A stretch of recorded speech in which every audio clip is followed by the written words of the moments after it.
अभी हम लोग डिस्कस करेंगे सिमेट्रिक आई एंड रिड्यूस्ड आई। तो पहले सिमेट्रिक आई को समझते हैं।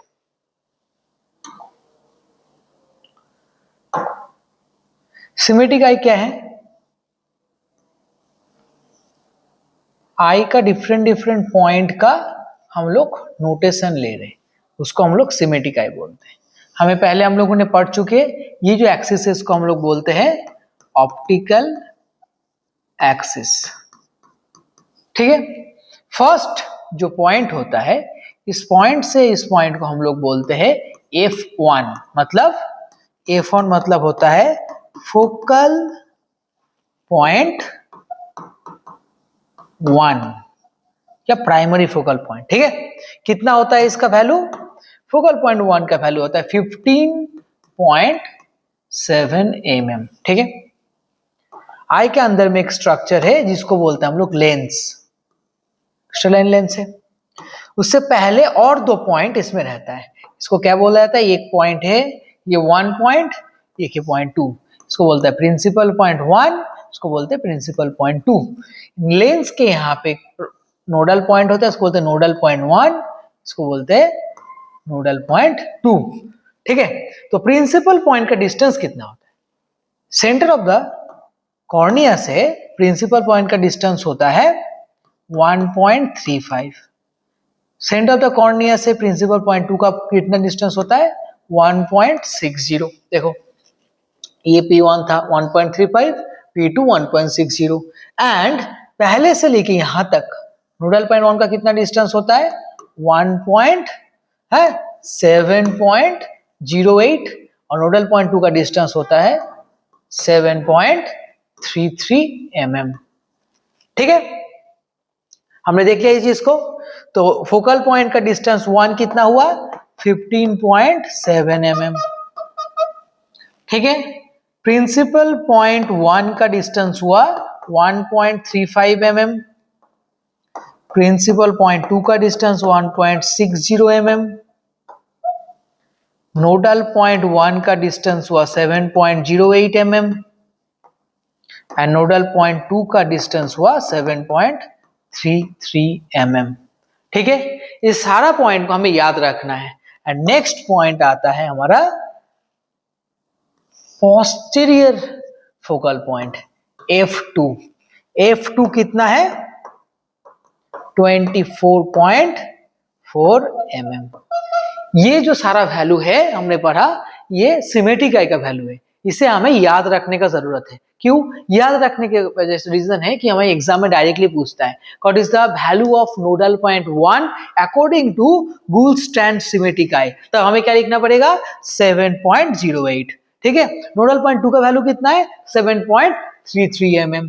ठीक है, focal point, primary focal point कितना डिस्टेंस है? 15.7 एंड सेकेंडरी फोकल पॉइंट कितना डिस्टेंस है? 24.4 mm। बट अभी हमें एक चीज समझ में आ रहा है कि बहुत कॉम्प्लिकेटेड है इस चीज को याद रखने के लिए, है ना।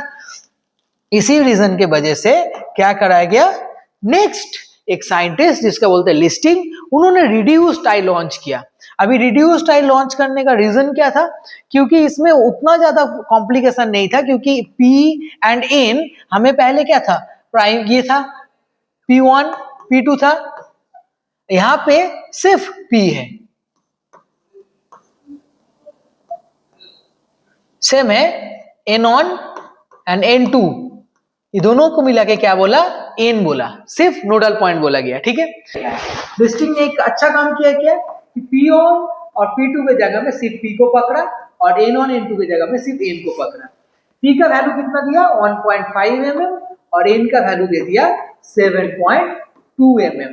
ठीक है, तो पहले कितना था? P1 का वैल्यू था 1.35 mm था P1 का वैल्यू, P2 का वैल्यू कितना था? 1.60 mm था, N1 का वैल्यू कितना था? 7.08 था, N2 का वैल्यू कितना था? 7.33 mm था।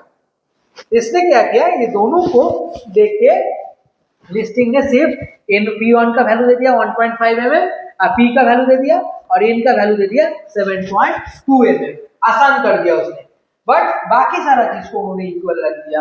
जैसे कि इन्होंने F1 का जो बताया, उन्होंने बता दिया कि F1 होगा 17.2 mm और F2 का जो वैल्यू बताया उन्होंने बोल दिया 24.4 mm। ठीक है, इसको और आसान करने के लिए क्या कराया गया, डोंटर्स रिड्यूस टाइप लेके आया, मतलब उससे भी और आसान कर दिया उन्होंने। तो और आसान करके क्या कर दिया कि उन्होंने बोला कि चलो छोड़ो, अभी हम लोग F1 को पकड़ेंगे। F1 को हमें इतना याद नहीं रखना है हमें कि 15.7 mm, हम इसको नियर इक्वल टू करके 15 mm ही याद रखेंगे। ठीक है, F2 को हमें पहले कितना था, हमें 24.4 mm था, उसने बोला इसको इक्वल कर दो 20 mm कर देते इसको। ठीक है, F2 कैसे पकड़ लिया उसने। और P का वैल्यू को पहले कितना था, पहले सिमेट्रिक आई में P1 P2 ऐसा था, P1 P2 था, ये सारा चीज का अलग अलग वैल्यू था, 1.35 था एंड 1.60 था। ठीक है, इसी चीज को आसान करके इसने डोंडर्स ने क्या कर दिया, P का वैल्यू पकड़ लिया। P का वैल्यू कितना पकड़ा इसको, 2 mm पकड़ लिया। और N का भी सेम तरीके से किया, N1 N2 था पहले 7.08 था, ये 7.35 था, ये दोनों को इक्वल करके इन्होंने बोल दिया N का जो वैल्यू है वो हो जाएगा अपना 5 mm। ये हो गया अपना सिमेट्रिक आई एंड रिड्यूस्ड आई। अभी मिलते हैं नेक्स्ट वीडियो में।